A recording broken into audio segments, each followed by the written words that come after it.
So we have seen a last-ditch effort by Theresa May to get her Brexit plans approved by Parliament. She told MPs, back my deal, then I'll quit. She'd been under pressure to stand down by Brexiteers within her own party, but some MPs say they'll still oppose the deal despite Theresa May's promise.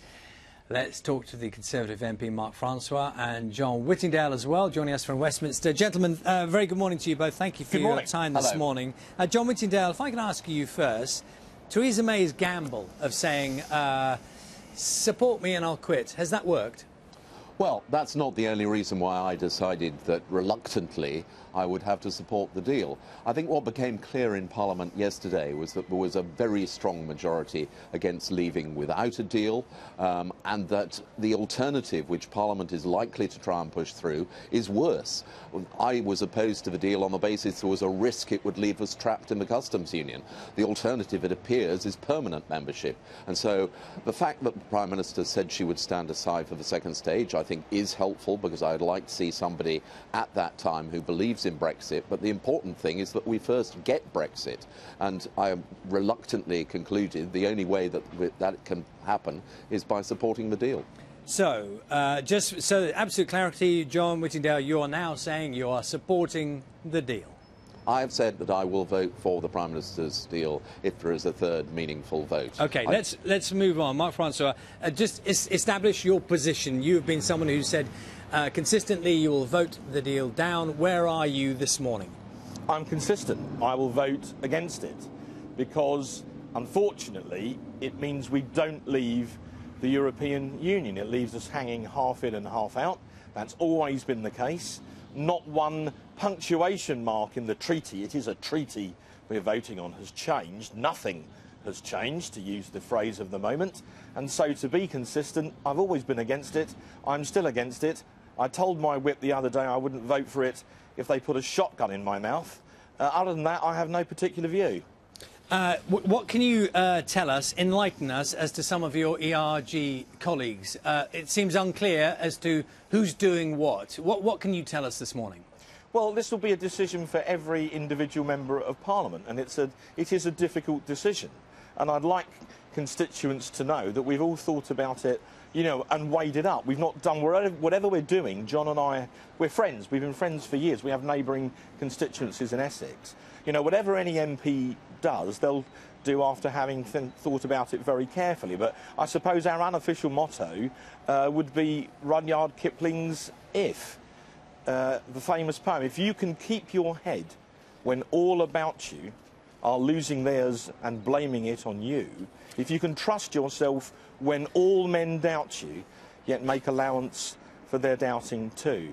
This deal is not going to go through Parliament because there are too many MPs who have read it, realise it does not represent Brexit, and will never, ever vote for it. OK, just to be clear, again, all about clarity this morning, Mark Francois. I mean, how can you put a number on how many of your ERG colleagues are like you and are staying true to what you said in the past? Can you give us a number? Enough. Well, OK. Really? I mean, do you not think you owe people a little bit more than that? I mean, you know, why can't you just tell us? Just tell us. Well, I'm terribly sorry to make things difficult for the BBC. I do apologise. But I was the operations officer for the Whip's office for 2 years. That's where I learnt my trade. And it was drummed into me as a whip. You never discuss numbers publicly, particularly not with the media, and especially not with the BBC. Well, OK, I mean, I'm going to bypass you having a dig at the BBC, because this is not genuinely... This is about people watching you two this morning trying to understand what is happening. That's the only important thing, as far as we're concerned, about talking to you. John Whittingdale, tell us where you think the Prime Minister is in relation to meaningful vote 3. There is still, as I understand it, the possibility she will bring that forward. Would that be wise? Well, the alternative is either that Parliament doesn't reach any conclusion, in which case we're heading for a no-deal exit. Now, if I thought that that was the most likely outcome, then I would be much more relaxed. The reason why I have reluctantly decided to vote for the deal is because I think Parliament is going to step in and force us to accept an alternative, which is likely to be permanent membership. But these are very difficult judgments to make.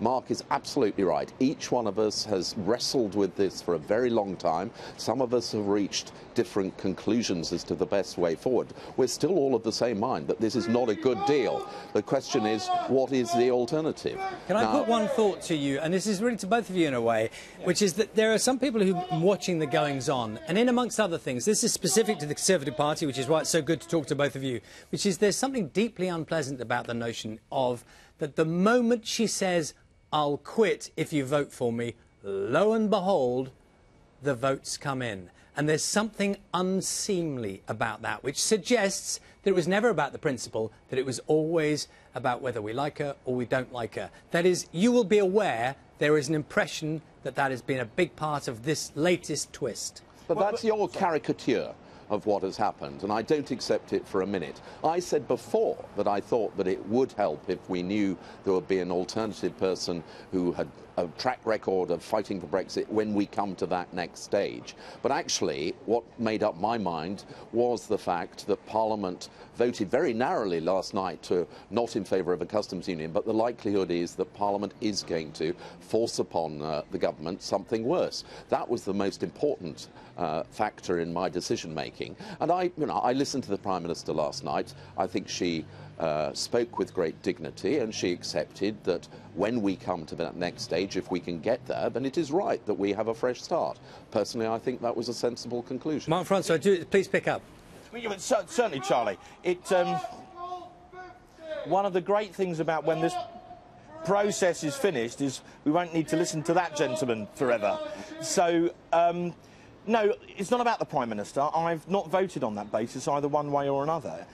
We're being asked whether or not to approve a draft international treaty that, if we do approve it, would bind us in international law forever. That is the question. It's not about the Prime Minister.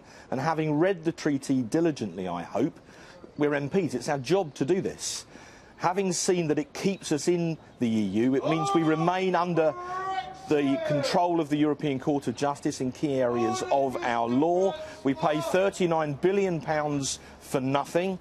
On the basis of what I have read, and that's what I'm voting on, I cannot vote for it. The Telegraph called it a surrender document. I will never go through the lobbies of the House of Commons to surrender my country to anybody. We thank you both. We thank you both for your time this morning, and thank you for dealing with the noises off. And we'll speak to you again soon, I'm sure. Thank you. Thank you.